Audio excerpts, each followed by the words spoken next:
বাংলাদেশের ক্রীড়াঙ্গনের নতুন ইতিহাস। প্রথমবারের মতো এশিয়ান গেমসের হকি আসরে জায়গা করে নিয়েছে বাংলাদেশ নারী দল। বিশ্ব ক্রীড়ার মাল্টি স্পোর্টস প্রতিযোগিতা হিসেবে পরিচিত এশিয়ান গেমসে ১৯৭৮ সাল থেকে বাংলাদেশ নিয়মিত অংশ নিচ্ছে। তবে এতদিন শুধু পুরুষ হকি দলই প্রতিনিধিত্ব করত দেশের। এবার সেই ইতিহাস ভেঙে প্রথমবারের মতো নারী হকি দলও জায়গা করে নিল মূল আসরে। এই অর্জন এসেছে জাকার্তায় অনুষ্ঠিত এশিয়ান হকি ফেডারেশনের বাছাই টুর্নামেন্ট থেকে। সেখানে গ্রুপে দারুণ পারফরম্যান্স করে সেমিফাইনাল নিশ্চিত করে বাংলাদেশ। সেই সঙ্গে এশিয়ান গেমসের টিকিটও নিশ্চিত করেন অর্পিতা পালরা।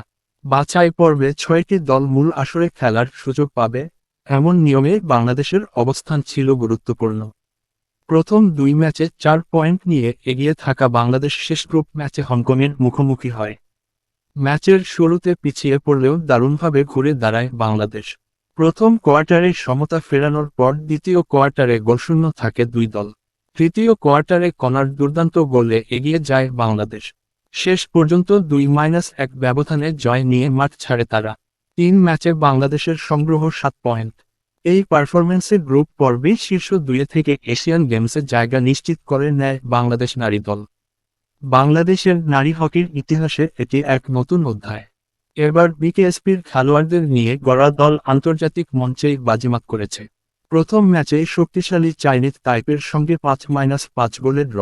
এরপর উজবেকিস্তানের বিপক্ষে ২-১ ব্যবধানে জয়।